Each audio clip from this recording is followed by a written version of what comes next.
pergerakan IHSG di hari ini cukup menarik begitu. Kita nampaknya di PHP ya oleh IHSG ya. Kita lihat di peragangan sesi 1 tadi pergerakannya cukup menarik begitu. Bahkan pasar juga optimistis bahwa penguatan dari IHSG ini masih akan terus berlanjut sampai dengan sesi kedua di hari ini. IHSG juga mencetak rekor barunya all time high di 7.700.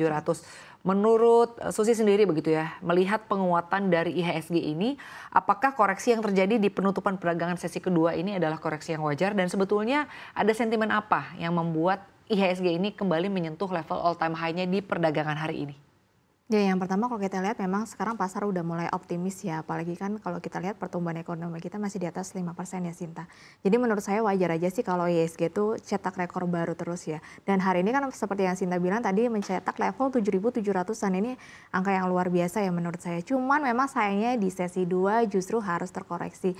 Menurut saya ini wajar aja sih ada aksi koreksi karena kan setiap ada kenaikan apalagi sudah mencetak all time high itu wajar aja ketika para pelaku pasar itu mulai melakukan aksi taking profit. Apalagi hari ini juga ada sentimen yang negatif, ada demo massal ya atau mogok massal dari ojek online dan juga kurir online yang memang menjadi pendorong negatif dari IHSG sendiri. Kemudian kalau dari sektoral, kalau kita perhatikan memang hari ini sektor transportasi, teknologi yang memang terdorong dari aksi mogok hari ini justru memang harus terkoreksi. Kemudian yang hijau hanya ada cyclical aja nih kalau kita perhatikan untuk saham-saham yang memang berhubungan dengan retail kalau kita perhatikan hari ini Sinta. Baik, tapi menurut Susi sendiri dengan koreksi yang terjadi di hari ini kan boleh dikatakan koreksi yang cukup wajar ya setelah IHSG mungkin melompat cukup jauh begitu ya dari 7.300-an di beberapa pekan lalu, tapi di pekan ini berada di 7.600-an. Nah, apakah penguatan dari IHSG ini masih akan terus berlanjut sampai dengan penutupan perdagangan di esok hari? Atau bahkan mungkin Susi sendiri melihat IHSG akan kembali ke level di 7.700-nya lagi dan kembali berada di zona hijau? Kalau melihat dari pergerakannya sih dari kemarin itu hijau, merah, hijau, merah. Jadi mungkin bisa jadi besok hijau karena mengingat juga nanti malam kan akan ada rilis dari produk domestik bruto dari US sendiri ya.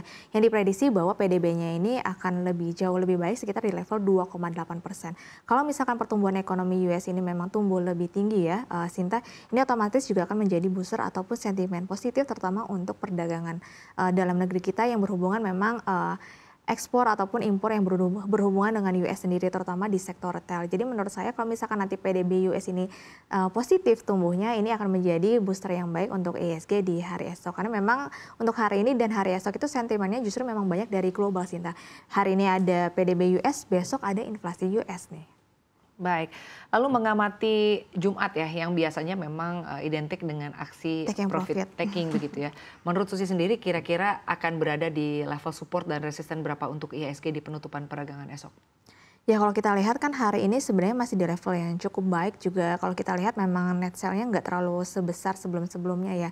Jadi kalau saya rasa besok masih bertahan di level sekitar 7.600-an. Kalau misalkan untuk all time high lagi mungkin agak berat karena kan mengingat biasanya akhir pekan itu para investor itu biasanya justru melakukan aksi taking profit gitu. Karena kan biasanya mengamankan profit baru mulai bertransaksi lagi pekan depan.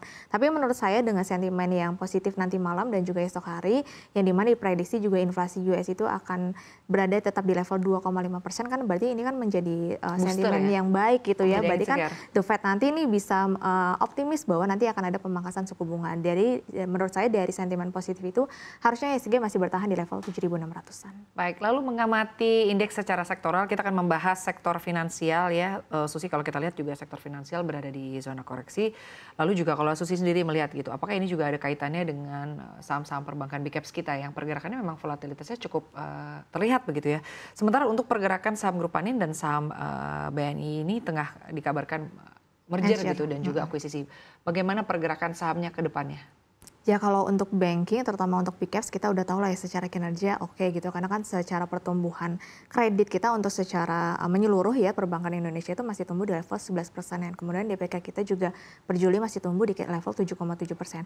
Nah tapi kalau kita ngomong-ngomong aksi korporasi ini kita udah nggak ngomongin secara fundamental ataupun kinerja. Jadi kan sebenarnya dari aksi ada BNII kemudian juga Grup Panin ini sebenarnya lebih dominan kepada aksi sama merger perusahaan asuransi nih PNLF sama PNBN ya. Kalau hari ini kalau kita perhatikan saham PNLF sama PNBN hari ini naiknya cukup signifikan sekali Sinta. Bahkan saya sudah juga melihat dari pagi itu pergerakannya luar biasa ya kalau kita perhatikan. Jadi memang ada aksi korporasi dari grup Panin dan juga Maybank. Jadi kalau kita perhatikan kan sebenarnya industri dari di sektor perbankan, di sektor keuangan itu kan biasanya ada perbankan, multi finance sama asuransi ya.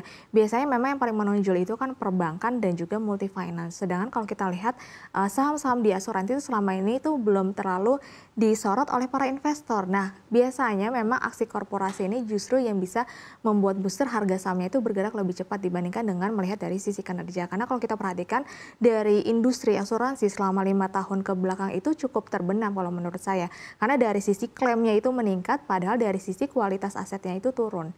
Jadi ketika ada aksi merger dan akuisisi, harapannya ini bisa mendongkrak kinerja dari sektor industri asuransi dan diharapkannya sejalan nanti dengan harga sahamnya. Baik, bergeser lagi mengamati pergerakan dari saham-saham properti ya. Kita lihat ada sentimen mengenai PPN rumah ini begitu ya, bebas PPN untuk pembelian rumah ini nampaknya akan diperpanjang begitu ya. Apakah ini juga akan menjadi booster atau menjadi angin segar bagi pergerakan saham-saham di sektor properti atau mungkin Susi punya pandangan lain?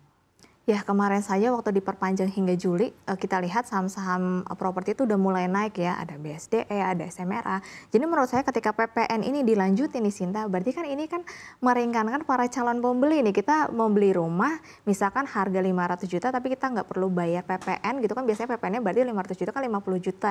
50 juta kalau 10% gitu ya. Jadi menurut saya ini meringankan para pembeli gitu. Jadi ini bisa meningkatkan para investor, terutama investor di sektor properti untuk membeli properti kembali. Apalagi kalau kita lihat di semester 1 kemarin atau di kuartal 2 itu rata-rata perusahaan atau saham-saham properti itu mencetak laba yang cukup signifikan dibandingkan dengan kuartal sebelumnya karena memang ada peningkatan dari penjualan nih Sinta. Bahkan ada yang labanya hampir 2 kali lipat dibandingkan dengan periode tahun sebelumnya. Jadi menurut saya di sini dengan ada insentif PPN memang benar-benar mendongkrak kinerja dari perusahaan-perusahaan properti yang tercatat bahwa laba dan juga penjualannya di semester 1 2024 itu benar-benar naik. Jadi kalau misalkan diperpanjang, kemudian nanti ditambah ada suku bunga turun nih Sinta di akhir-akhir tahun ya untuk BI sendiri, ini tentunya akan menjadi kabar yang sangat baik untuk sektor properti. Suku bunga turun, PPN yang masih disubsidi, otomatis ini bisa meningkatkan daya beli terutama di sektor properti.